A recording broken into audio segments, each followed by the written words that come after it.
Ian, always a pleasure to have your company before any match, but it's particularly exciting this week to say how are things going before the cup final? Yeah, it's been a busy week, slightly different than what we're used to in terms of the extra day, obviously being the Sunday, and then a little bit more media attention and try to keep the players' feet in the ground and not use up too much energy. Tell us about the week that it's been, some team building, training, trying to keep everybody's feet in the ground and keep everyone focused. Talk us through what the week's been like for the boys. Yeah, I think when we get to this stage of the week, past sort of midway mark, then it really starts to build up a little bit. We obviously had to recover really quickly after last Saturday's game, and acknowledge how well we had played, but then full focus on the final.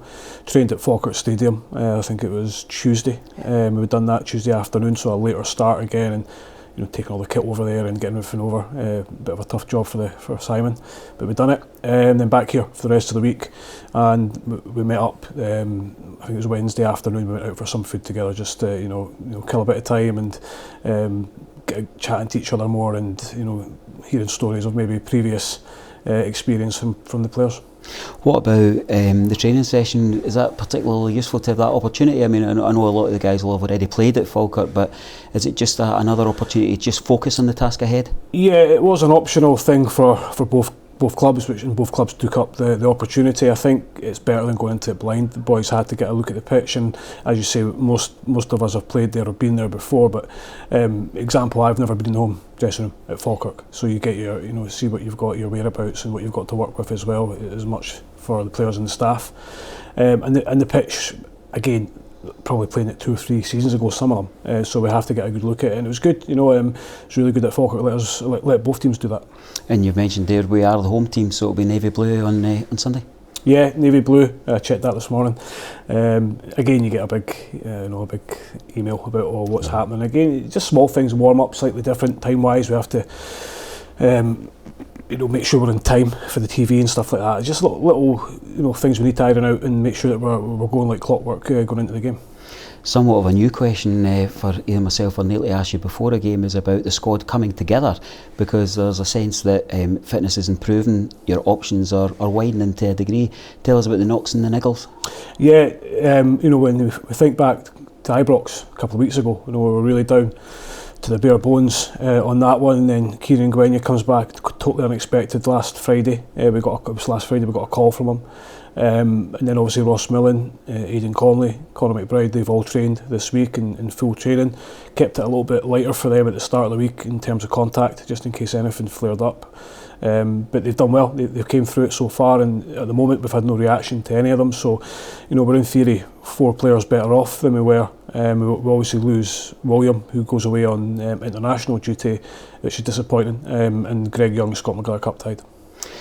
It's an interesting dynamic. We were speaking about the SPFL Trust Trophy final, and we're looking at games across in Africa to see how the squad's developing with Kieran coming back. Of course, we've got our Guinea-Bissau international will still be ready in Isma. What about the particular dynamic that caught me was we spent some time with Lewis midweek having a bit of fun in the preparation, and looking back at his experience last year. Really respectfully, John McGlynn to put him in the bench as a non-playing sub, but he's going to get an opportunity to shine today. Are all these wee added stories things that you build into your preparation in terms of focusing on the fact that these chances don't come along that often? Yeah, Lewis is a perfect example for any player, not just players that he's played with or in the changing room with, that how quickly the rug can be pulled from under your feet in football for whatever reason, be that an injury, be that out of favour, be that a transfer that goes wrong. 1 minute you're flavour of the month, next minute you're pretty much zero, and that's just the nature of the game, unfortunately. It'll be a special moment for Lewis on Sunday, because I think 2 or 3 years ago, if he'd said to Lewis you're going to be getting ready for a cup final in front of a sold out Raith Rovers support, then it might have been fantasy land with the injuries that he's had. But since he's came back, he's worked tremendous. Not just since he came out, his rehab was very, very hard, and he's worked really hard. But since he's came back, he's kept it up. So important that people do that after an injury, that they keep on going and they keep doing the things that got them back. Obviously, he scores 2 goals last week, gets himself an assist. His confidence is high. He's got undoubted ability. Tell us a wee bit about the journey to the final, because we've had the hardest possible draw. Looking at it's all been championship teams. Can you just kind of briefly go through each of the rounds and say what were the thoughts kind of pre and post match there as we look, Cove, Morton, Queen's Park and Dundee, it can't be much tougher than that. No, 3 of them away from home as well. We've only had one home tie, I think, in this competition. I think in the early rounds you maybe you change your team a little bit and give some guys a little bit of game time, and we done that with a couple. With Kieran, it gave him, I think it was his second start for us. Conor McBride played as well and scored. We moved Liam Dick into centre half. We gave Jimmy McDonald the rest, if I remember correctly. So that was the early rounds where we just, at that time of the season, where you're looking to see who's played a lot of pre-season, who's played a lot of League Cup, and where can we give them a little break and give other guys a chance. But you still want to progress. I mean, there's no question about that. So we managed to do that 1-0 up there. Felt we probably deserved it. There wasn't a lot in the game. It was quite a flat game, but delighted to get through. And then we have Morton here, which was a really hard game, and they scored a wonderful free kick. Young Andy McNeil makes his debut, I think, that day as well. And then Lewis Vaughan gets, I think that was his first goal to equalise for us, and then we win on penalties. So, that was a really hard game. It was really, really physical, but a lot of positives came out of that. We saw, as I say, the young goalkeeper in action and getting Lewis back in the score sheet. And then Queen's Park was difficult with the numbers that we had. Obviously Big John gets his only goal for the club, which was great for him and got us into the semi-final. So a huge part in this cup run as well. And then we go to Dens, and everybody knows we're two down after. With about 15 minutes to go, 13 minutes to go, and we've only got 2 on the bench again. And we managed to come through and 2-2, and then get the penalty. So I think every round's kind of had their own wee mini stories in that, which is great. And all these boys that have played in, be it 1 minute or 490 minutes and plus extra time, have got us to the final. They've all had a huge part to play, as have the subs in the games, because without having players ready to come in and ready to fight when you're down to the bare bones, then you've not got much of a chance. So the players have really earned their right to be there on Sunday. They've got one more game to go to write themselves into the history books of the football club. I've said it since day one. It doesn't matter what cup you're in, who you're playing, where it is, you want to win it. We've got an opportunity to do that on Sunday. We're thankful for that, but we want to finish it. It's interesting when we look at the numbers that we had available, particularly for the Queen's Park game and then the Dundee game. A lot of teams will look at rotating the squad, giving minutes and legs and such like. Not a luxury that you were even close to having, but I do get the sense that you were always going to play your strongest squad at all points in this tournament. Yeah, I think, what other teams do is none of my business, to be quite frank, and I'm not really bothered. But you hear a lot of it in football, this cup, that cup. Oh, we could do without this, we could do without that. Not for me. I think every game you want to go and play, because, like I said earlier, the rug can be pulled from under you very, very quickly, and you don't want to look back with regrets. Of course, we don't want injuries in these games, but we don't want injuries in any games. It gives the players a belief in what they're trying to do, that they realise how big cups are at any level. You see it down south with the big teams. Now they're all scrambling to win cups. They're desperate to win cups, and we saw that last week with the Man United Fulham game, how much it meant to people and players. And we also have a duty to the cup. They put a lot of money into this football. We have to respect it and do our best to try and get through and field the strongest team that we have available. There's certainly no complacency across the support, and I would take it the squad as well, in terms of the fact that we've got an incredible run in this trophy, but you take nothing for granted. As you say, you don't know when your next cup final's coming, or if there will actually be another one. What's the chat of the dressing room been like in terms of stories from years gone by coming into preparation? Yeah, it's been they've not been too much. As I say, we met up on Wednesday and a few stories getting thrown about. I think, obviously I was at the final last year as well. I watched it back this morning, actually, the highlights, just to get a feel for it and the reaction. And the supporters, like you said, we use Celtic as an example. I don't think they get too bored going to cup finals every season, and they celebrate it as if it's our last, and the players do that as well, because you have to. Whatever you win is a fantastic achievement. How you get there doesn't really matter. It's about on the day. We've got, as I said after the Dundee game, my first message to the players was, for the boys that have won something, you know what it feels like, but some people, including myself, haven't, and we don't know what it feels like. So you've got to help us now and try and get us to that feeling. And when you get a little bit of taste of something that's good, you always want more. Does your task change in that of Mickey, in terms of enforcing the fact that when you get over that white line, you've got to maintain structure, focus. You've got to have attention in key moments of the game. You know where you know more than anyone where we're strongest across the 90 and where we've shown that we could improve. How do you strike that balance? Yeah, I don't think it's too bad. It's very hard to predict what's going to happen. You know, we can prepare all week for a certain system or game plan, and Hamilton might be something else. They might get a man sent off early. We might get a man sent off early. You know, that's the things you can't legislate for, and you have to be ready to adapt really, really quickly, make a decision really, really quickly for the good of the team. I think within the game, players are pretty good at managing and understanding the situation. I always feel in these high pressure games, as much as it'll be enjoyable, there will be pressure. You've got to keep your cool. It's so important. Again, I'll go on to the game last week at Old Trafford. You know, it just flipped like that. A switch went off, and before you know it, people have lost their heads. So you must remain calm. You've got to be honest as well. You know, with your teammates and the staff. If you're struggling at any point in the game, be that just tired because it happens, put your hand up, because we'll need 11 players plus at their 100% maximum capacity to win the cup. I expect that the answer to this question will be that your focus is on others, but I'm wondering what the excitement levels and the levels of pride are like for yourself. Yeah, look, I was extremely proud going to Ibrox with Raith Rovers, because it was a fantastic occasion in front of 50,000 and also an ex-club of mine. But I'll be even more proud on Sunday afternoon, going to Falkirk Stadium.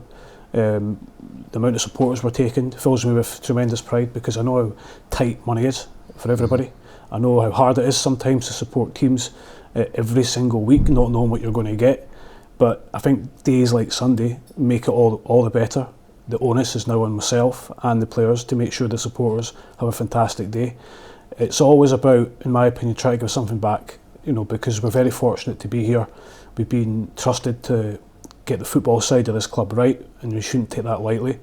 We want to win it for the board of directors, for the owner, and for the supporters. That's my main objective.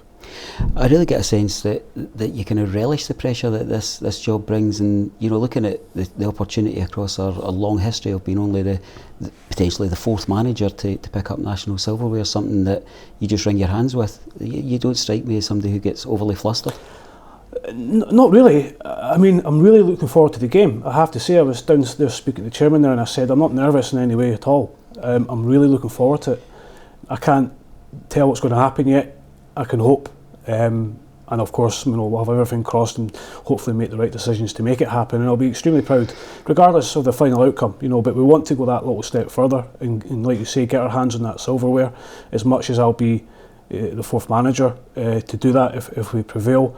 The players have got to take tremendous credit and pride in how well they've done this season, throughout the whole season. You know, going to the quarterfinals of the Scottish, getting to the final of this, still within a little bit of a shout for the playoffs. I think our only disappointment's been the League Cup campaign, where we were kind of in the middle of trying to get players in, like a lot of teams were. So they've done fantastically well. They've managed to, you know, prepare the club a little bit from last season. I think John and Paul done a tremendous job over the time they were here, but as everyone knows, and it was well documented, it was a really tough season last year, and it's in our hands. We can't ask for much more than that. When you start a cup competition, if somebody says, well, you can go into the final and you've got 90 minutes, you can't ask for much more. You got your squad picked? You got your 11 in the head already? Still playing with that idea? Pretty much. Probably got 10 in my head, 10 and a half perhaps. We had to wait and see how the reaction was from the injured players. We had to see how the reaction was after last Saturday for the players that played, and great, everybody's came through it. I mean, it's amazing how many players get off that treatment table when there's a cup final in the corner. But delighted everybody's ready. Of course, we're going to miss Ross Matthews, we're going to miss Jamie Gullen, because you know they're good players, but they'll be a huge part of the day. You know, with Ross's experience. I've been at Raith Rovers his whole career. With Jamie's experience from last year, they can help us tremendously well. Very level-headed guys, and you know, if Jamie got his operation yesterday, so if he's able, then I'd love to see him in the changing room as well. It's an incredible thing for me to say. I guess it's a mark of respect for your work and Mickey's work, the work of the players and everyone who's invested in the squad, but also the potential that Raith Rovers have, that we actually speak about our support being limited to 3,656, because there is a significant amount of people still scrambling for tickets, and people who are abroad have cancelled flights and such like. They'll be tuning in on RaithTV hopefully. Tell us what that kind of says to you in terms of the wider potential that we've got as a club. Yeah, I think, it's so evident there's not a better case to put forward than look at the ticket sales for Sunday. And as you say, you're right, there's people scrambling about. We could probably sold maybe another 1,000, 1,500 perhaps, which is amazing. As I said, it's very, very difficult at the moment for people with this, everything's gone up in price. People are willing to travel hundreds and thousands of miles to come back for a football game, and it shows you what we could maybe achieve further down the line if we can try and get the club back into a position where we're creating an extra 1,000 people in the stadium at home games, 2,000. Amazing. I think it's really important. It's always been important to me that the young fans, we need to keep them wanting to come back. I know it's under 12s are free on Sunday, which is amazing, which is brilliant. It's not sustainable, every single week to run a football club, but there's always incentives. If we put on a good show on Sunday and win the cup, that'll live in the memories for those young kids for a long, long time, and it might just bring them back to Starks Park for home games. And it's about a younger generation. We must try and somehow get them through the door. Tell us about the role that we can play supporters on Sunday. How can we help your game plan? Oh, huge. With the amount that we've got, we need their backing. I seen the first hand in the cup final against Rangers, Easter Road. The huge crowd for Raith Rovers that day probably got them over the line, to be honest, because it was a really, really close game, and we'll need them, every minute on Sunday before the game, the warm up, half time, and hopefully after the game, we can all celebrate together, because it'll be a huge club achievement. That goes from the supporters to the office staff to the players, and as I say, it's in our hands. That's all we can ask for. Ian, we thank you for getting us this far, you, Mickey, and the players, and we wish you all the very, very best and getting over the line on Sunday. Thank you.